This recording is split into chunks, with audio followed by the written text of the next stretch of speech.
Greetings, traveler. No need to be shy.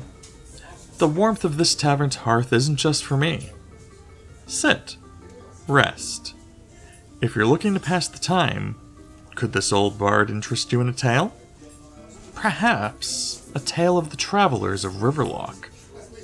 I mean, obviously you've heard the tales before. Every babe has.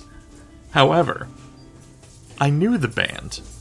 I knew the lot of them, and there's a lot the travel tales get wrong. First and foremost, they weren't a band of travelers who arrived in Riverlock. They lived there. They were traveling performers who would visit other towns and cities to put on shows and stimulate trade. The stories all began on a day that they returned home to Riverlock. So over time, the people have misunderstood it as them being outsiders who stumbled into it all and selflessly stepped up to save the world.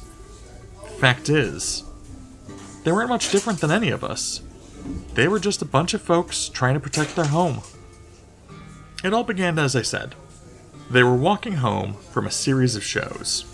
At the front of the lot was Avara, the kind-hearted and dim-witted elf, with simple clothes, pots and pans on his back, and bandages to spare. Walking in his shadow was an intelligently curious human named Zanala, in a fine blue summer dress, a flute in her hand, and a pack full of books. Beside her, in nondescript clothes of indeterminate color, walked a young halfling named Yesley, with a violin and bow sticking out of her pack, a pair of daggers sticking out of her belt, while she didn't stick out at all. Behind the lot was a majestically tall, bright red tiefling named Mantis, wearing nothing but a teal loincloth, a grimace, and a pack full of the new clothes that he had bought at the city they had left. The group, aside from Avara, was quite irritable, as they were in the last stretch of their long march home and Mantis had complained for nearly the entirety of it.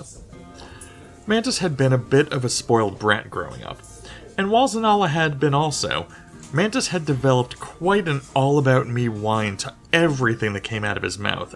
Zanala had been spoiled in a different way. Her family bought her a building in town, and she had never really had want or worry. Mantis would hoard his coin, and anyone else's when possible, while Zanala invested her money. She turned the building into a theater house and a dine-in lounge.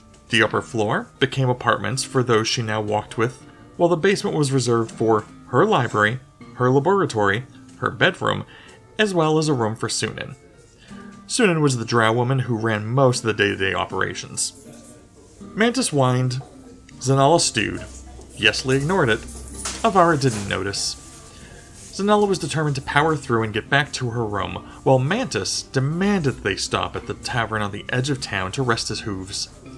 The Foundation was a quaint little tavern run by tiefling husbands Thora and Anthra, who were refugees from a northern land looking for a fresh start.